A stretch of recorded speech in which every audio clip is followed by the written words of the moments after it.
Trump's के tweet की चर्चा हो रही है कि भाई 25% टैरिफ इंडिया से जो इंपोर्टेड गुड्स है मैक्सिमम पे 25% टैरिफ लगाएंगे, जो उन्होंने अभी पोस्टपोन कर दिया 1 वीक के लिए। अब इशू ये है कि क्या ये जो टैरिफ रिलेटेड एग्रीमेंट से इंडिया कभी एक्सेप्ट करेगा, क्योंकि जो यूएसए चाहता है वो हमारे लिए एडवांटेज नहीं है, क्योंकि यूएस चाहता है कि इंडिया के मार्केट्स में पेनिट्रेट करें और उसके रीजन से जो ये टैरिफ वार चल रहा है यूएसए का, तो जो 2 बेसिक ऑब्जेक्टिव्स है ट्रम्प्स के दिमाग में, एक तो आप लोग ये समझ लीजिए कि भाई जो उनका डेट इक्विटी रेशियो है, डेट जीडीपी रेशियो यूएसए का, वो 120% है। मीन्स उनके डेट जो है जीडीपी से ज़्यादा है। और ट्रम्प की जो प्लानिंग है वो एक चीज़ पे फोकस कर रहे हैं, मेड इन यूएसए। तो मेड इन यूएसए के लिए सबसे पहले क्या करना है कि इंपोर्ट्स को कर्व करने पड़ेंगे। अब वो देख रहा है कि जहाँ जहाँ जिस कंट्री से उसको डेफिसिट हो रहा है एक्सपोर्ट और इंपोर्ट में, मीन्स इंपोर्ट ज़्यादा हो रहा है एक्सपोर्ट्स कम हो रहा है, तो वहाँ पे वो टैरिफ लगा रहे हैं। उसको भी पता है कि अगर हम गुड्स इंपोर्ट कर रहे हैं और उस पर ज़्यादा टैरिफ लगाएंगे तो यहाँ पे जो यूएसए में है वो कंज्यूमर चाहे जो भी प्रोडक्ट्स पे टैरिफ लगेंगे वो महंगा हो जाएगा और इन्फ्लेशन यूएसए का बढ़ेगा। बट उसका टारगेट ये है कि जो इंपोर्ट्स वो कर रहा है उसको कर्व करे, और जो यूएसए में लोग रह रहे हैं उनके सिटीजन्स को वो ट्राई कर रहे हैं कि भाई made in USA products by करें। अब ये दुनिया वहीं पे सिमट गई है। हम भी भारत के लोग चाहते हैं कि मेड इन इंडिया प्रोडक्ट खरीदें, और चाइना वाले भी वही चाहते हैं, और चाइना ज़्यादा एक्सपोर्ट कर रहा है। अब भारत से ट्रेड एग्रीमेंट जल्दी साइन इसलिए नहीं होगा क्योंकि भारत इंपोर्ट्स कम करता है यूएसए से और एक्सपोर्ट्स ज़्यादा करता है। तो वो डेफिसिट्स जो है ट्रम्प उसको चाहता है मिनिमाइज करना। तो ट्रम्प का टारगेट है कि भारत के जो ये मार्केट है जो फार्मर्स रिलेटेड है, एग्रीकल्चर रिलेटेड है, वहाँ पे वो पेनिट्रेट करें और उनका जो है एक्सपोर्ट बढ़ जाए, यूएसए का एक्सपोर्ट बढ़ जाए, मतलब हमारा इंडिया में इंपोर्ट ज़्यादा हो यूएसए से, जिससे उनका जो ट्रेड डेफिसिट है वो बैलेंस हो जाए। तो ये गेम लंबा चलेगा, इतना आसान नहीं है, क्योंकि ट्रम्प ने मैं समझता हूँ 30-35 कंट्रीज़ पे 20% टू 35% तक टैरिफ लगा दिया है। वो उसी कंट्रीज से ईजी 10% टैरिफ पे जा रहे हैं जहाँ उनको ट्रेड डेफिसिट नहीं है। तो ये गेम हमें क्लियरली समझना है, और ये पॉलिटिकल नहीं है कि ये मोदी साहब से फ्रेंडशिप है और उसका है, इसका कोई इशू नहीं है। वो किसी एक कंट्री को उस जो उनकी पॉलिसी है उसमें एडवांटेज तो दे नहीं सकता है। बट हाँ, हमें अपने बारे में सोचना है। अब इंडिया का प्लस पॉइंट यहाँ पे ये है हमारे लिए कि हमने कई बार यूएस के सैंक्शंस को झेला है, और हमारे लिए एक अपॉर्चुनिटी है कि हम अदर मार्केट्स भी एक्सप्लोर करें, और जो बाकी जो छोटे छोटे कंट्री से अभी हमारा फ्री ट्रेड एग्रीमेंट साइन नहीं हुआ है उनसे हम साइन करें।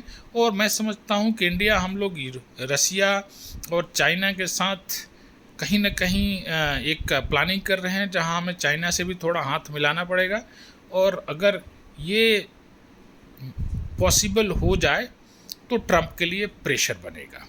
और ट्रम्प जो अभी ट्वीट्स करके और फालतू की बातें करके, उसका एक ही टारगेट है कि भाई वही टैक्टिस है कि इंडिया के ऊपर प्रेशर बनाया जाए। बट ट्रम्प शायद ये भूल गए हैं कि उनके दोस्त मोदी साहब, इनका पेशेंस लेवल बहुत हाई है, और जो बोलते हैं वो करते नहीं, और जो नहीं बोलते वो डेफिनेटली करते हैं।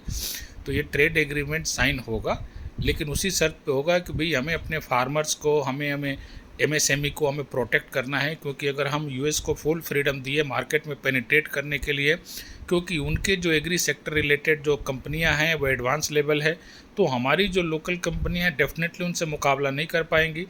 और डेफिनेटली हमारे मार्केट में अगर वो पेनिट्रेट किया तो लोकल कंपनीज, फार्मर्स और इस सारे को प्रॉब्लम्स होगा।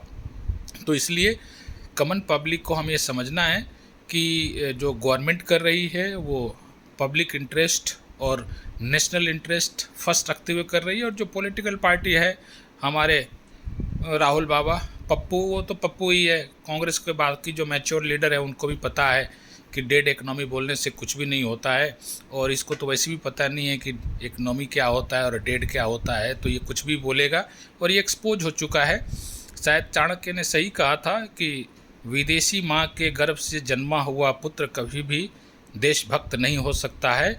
और अभी जो भारतवासी, मैं कांग्रेस के अगेंस्ट में नहीं हूँ, जो कांग्रेस के जो मैच्योर लीडर है और जब ट्रम्प के जो स्टेटमेंट आया है उसके उस हिसाब से वो भारत का फेवर कर और करना भी चाहिए, बट ये नहीं करेगा। इसकी मुस्कुराहट मैंने देखा स्टेटमेंट पे, तो हर भारतवासी को इसके स्टेटमेंट पे गुस्सा आ रहा है, क्योंकि इसके दिल में गंदगी है।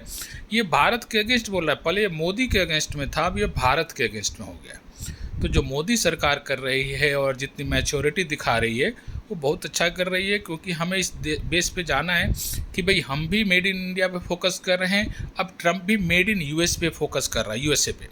तो डेफिनेटली वो अपना कंट्री का सोच रहा है, हम अपनी कंट्री का सोच रहे हैं, और इस केस में वो हमारा क्यों सोचेगा भाई, और हमारा सोचना भी क्यों है। हमारे पास ऑप्शन है, हम अच्छी क्वालिटी के प्रोडक्ट्स बनाते हैं और वर्ल्ड मार्केट हमारे लिए ओपन है। एक ही गलत क्वालिटी का प्रोडक्ट हमारे पास है, लेकिन लकली वो इटली से आया हुआ है प्रोडक्ट है, तो उसकी गारंटी जो है हम लेते भी नहीं हैं, और कभी कभी हमारे लिए वो मनोरंजन का साधन भी बनता है। लेकिन आज कल के सिनारियो में वो वैसा लग रहा है कि completely he is playing in favour of Pakistan and China, और मेरे ख्याल से मीडिया इसको ज़्यादा तरजीह दे रही है, इसको इग्नोर कर देना चाहिए। तो ये जो पॉलिसीज़ है और ये जो ट्रेड एग्रीमेंट्स की बातें चल रही है, डेफिनेटली हमारी जो गवर्नमेंट है ट्रम्प को प्रेशराइज करेगी, और जो नेशनल इंटरेस्ट में होगा उसी हिसाब से हम जाकर ट्रेड एग्रीमेंट साइन करेंगे। अभी वर्ल्ड में बहुत सारे कंट्रीज़ हैं जिन्होंने अभी तक साइन नहीं किया है, और मेजरली आप चाइना को ले लें, कनाडा को ले लें, इन्होंने अभी कोई साइन नहीं किया। जहाँ जहाँ एक्सपोर्ट ज़्यादा है जिस कंट्री का, यूएसए में, अभी वो बिल्कुल कॉशियस है और कॉशियस अप्रोच से चल रहा है, और हमारा भी अप्रोच वही है, बल्कि बेहतर अप्रोच है बाकी कंट्री से। जय हिंद, जय भारत।